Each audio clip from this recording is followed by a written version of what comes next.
마음대로 되는 일은 하나도 없지만 그럼에도 결코 놓칠 수 없는 단 하나. 진정으로 자유로워지기 위해서는 그 이상의 책임과 통제, 자기 기율이 전제가 되어야만 한다. 험한 대가를 치러야 하더라도 나는 끝까지 자유로운 사람으로 남고자 계속 노력하면서 살아가고 싶다. 인생을 살아가면서 생생히 살아 숨쉬고 있다는 것처럼 소중한 것이 어디 있을까? 오늘 작품은 위즈덤 하우스에서 출간한 임경선 작가의 자유로울 것이라는 작품을 가지고 나왔습니다. 책의 두께가 그리 두껍지 않아서 가벼운 마음으로 책장을 넘겼습니다. 작가는 살아가는 데 필요한 가치 있는 이야기들을 하나하나 풀어주었고, 어떻게, 어떤 정신으로 나만의 가치관을 성립하여 어떤 방향으로 갈지를 확실한 메시지로 전달해 주었습니다. 자, 그럼 지금부터 본문의 몇 부분을 낭독하도록 하겠습니다. 오늘도 끝까지 저와 함께 해주십시오.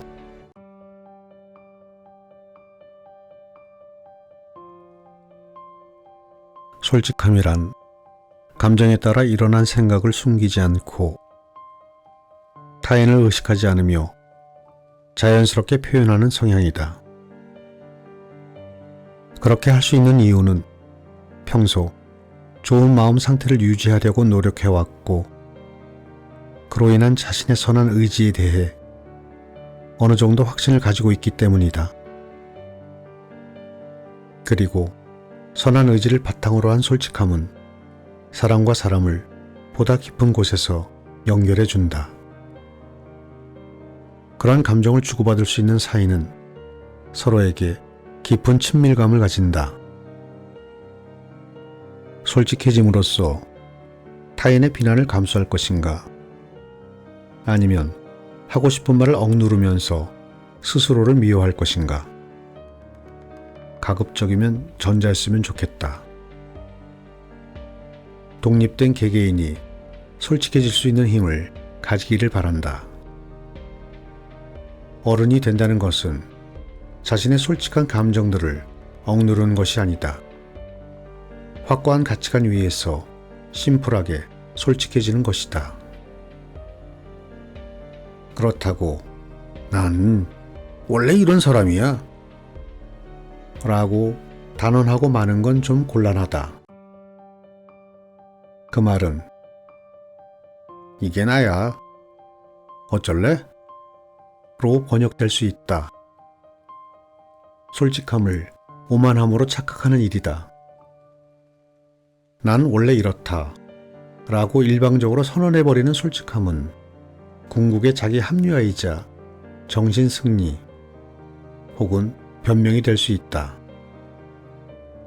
스스로에 대한 반성이 없고 객관적이지 못하고 머리가 굳어서 그 어떤 변화도 받아들이지 않으려는 태도다. 이러한 솔직함은 생각이 유연하지 못한 자기 고집에 불과하다. 자연스럽게 솔직해지기 위해서는 있는 그대로의 나를 좋아하는 것이 전제되어야 하는데, 있는 그대로의 나는 과연 선의를 가진 하루하루 더 나아지려고 애쓰는 좋은 사람일까? 혹여 내가 잘못 생각하고 있었던 것은 아닐까? 스스로에게 냉혹한 질문을 던져본다. 있는 그대로의 나라고 있는 것은 실은 있는 그대로의 나로는 안 되겠다며 노력하는 나, 혹은 있는 그대로의 나를 넘어서려고 노력하는 나로 이해하고 실천해야 하는 것이다.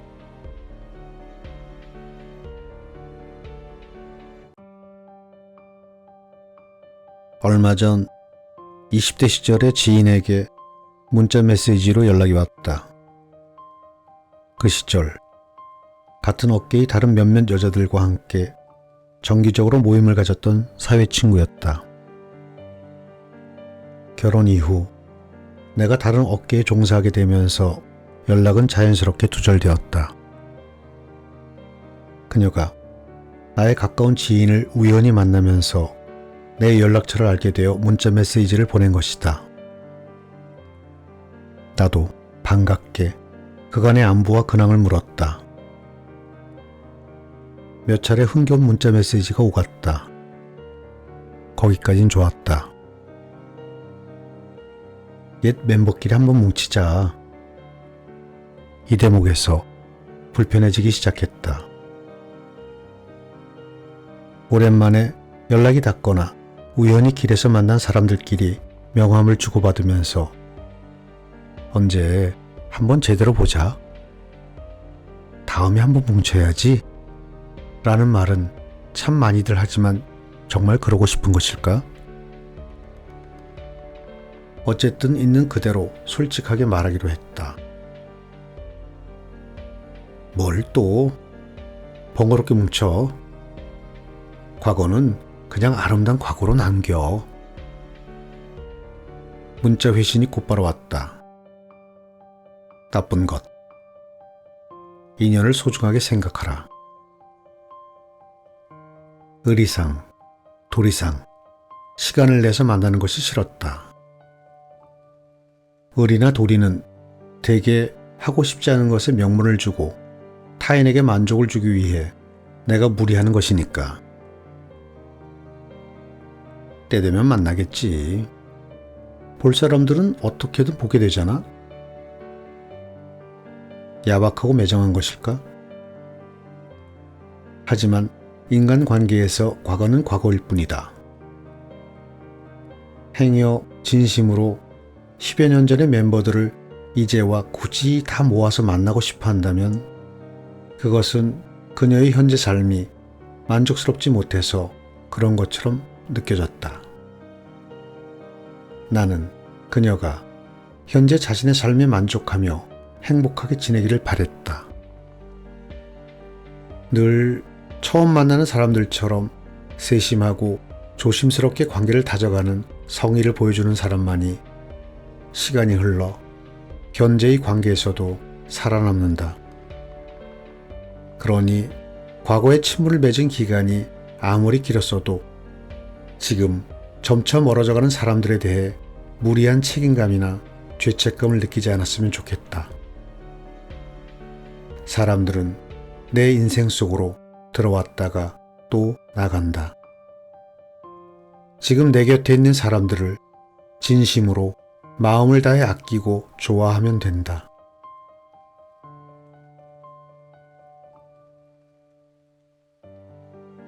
누가 문득 내게 물었다. 행복하게 지내려면 어떻게 해야 할까요? 일로 큰 성취를 이룬다거나 돈을 많이 번다거나 그런 차원의 행복이라기보다 일상생활 속에서 느낄 수 있는 소소한 행복 말이다.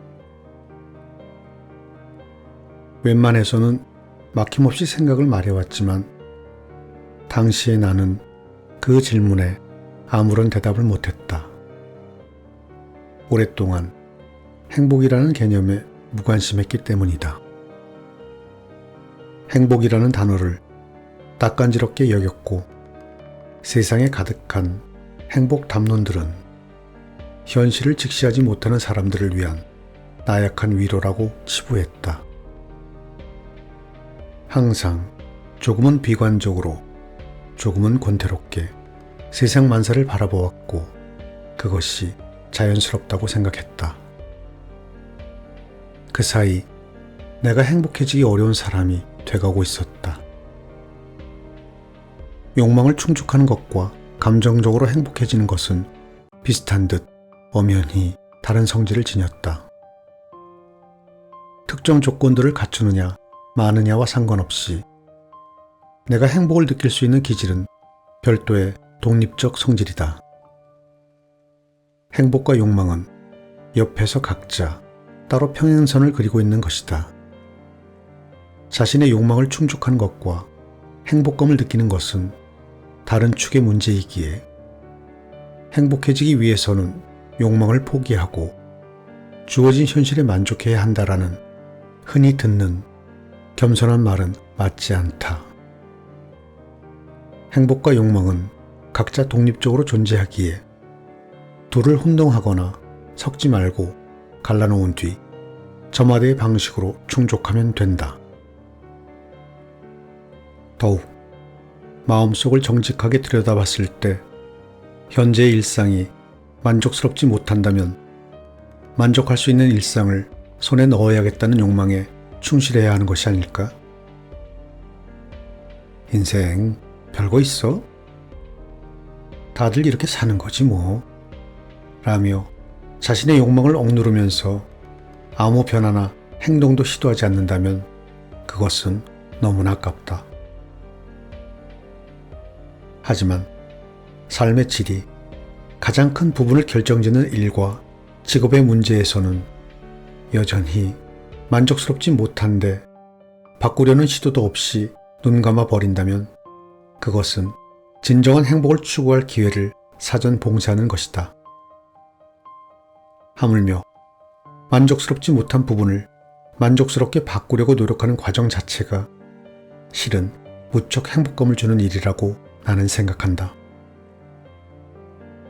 욕망과 행복은 둘 다 인간이 느끼는 자연스러운 감정이다.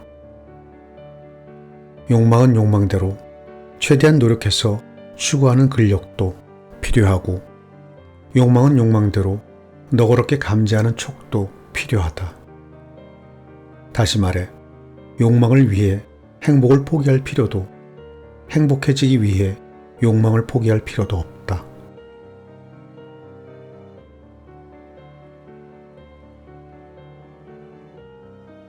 끝난 연애를 마주할 때 하지 않으면 안 되는 것이 있다. 바로 있는 것이다. 우린 다 이 사실을 알고 있지만 실제로 행하기는 참 힘들다. 두 번 다시 그 상대는 나에게 돌아오지 않을 텐데 마음이 기대를 버리지 못한다. 친구들은 희망과 미련을 못 버리는 나를 이렇게 달래주곤 했다. 시간이 지나면 괜찮을 거야. 세상에 남자가 어디 그 남자 하나뿐이니? 다음에 더 좋은 사람 나타날 거야. 그런 말을 들어도 요만큼도 위로가 안 되었다. 아무도 나의 깊은 고통은 알아주지 못한다고 생각했다. 이별이 고통스러운 이유는 그 사람이 나를 가장 사랑했던 시절의 모습만을 선택적으로 기억하기 때문이다. 그 황홀감을 포기하고 싶지 않고 어쩌면 그 마음의 일부가 여전히 그 사람 속에 남아있지 않을까 기대하게 된다. 그러나 내가 머릿속에서 상상하는 그 사람은 이제 더 이상 현실에 존재하지 않는다. 몹시 슬픈 일이지만 어쩔 수 없다. 받아들이고 추스리고 다시 내 인생을 살아가야 한다. 허나 말처럼 그건 쉽지가 않다. 자신의 감정을 제어하지 못해 절박한 심정일 때는 누군가에게 털어놓고 싶다. 아직까지도 가끔 메일함에 개인 상담 편지가 온다. 열의 아홉은 이별한 상대에 대한 미련을 토로하며 그 사람에게 다시 연락을 해봐도 괜찮을지 심리적 지지를 바라는 상담이다. 자기 마음을 억지로 누르고 통제해야 하는 고통이 행간에서 고스란히 전해져서 더 안쓰럽다. 하지만 대부분의 것들은 시간이 해결해준다. 세상에는 시간이 어느 정도 경과하지 않으면 해결되지 않는 일들이 있는 것이다. 혹은 세상에는 시간만이 해결할 수 있는 것들이 있다. 천천히, 그러나 확실하게, 긴 시간이 지나도 해결되지 않는다면 스스로가 그 상황에서 벗어나기 싫은 것은 아닌지 자문해 볼 필요가 있다. 시간이 이별의 고통을 해결해 주기를 기다리면서 내가 할 수 있는 것들이 있다. 몸을 움직여보는 것, 일상을 지켜나가는 것, 평소대로 규칙적인 생활을 하며 살아가는 것. 이런 행동들은 나를 추스리고 중화시키는 역할을 하면서 이별의 고통을 서서히 극복할 수 있게 돕는다. 시간을 아군 삼아 버티는 일이 상처 입은 사람이 할 수 있는 유일한 최선이다. 그러는 동안 비는 언젠가는 반드시 그친다.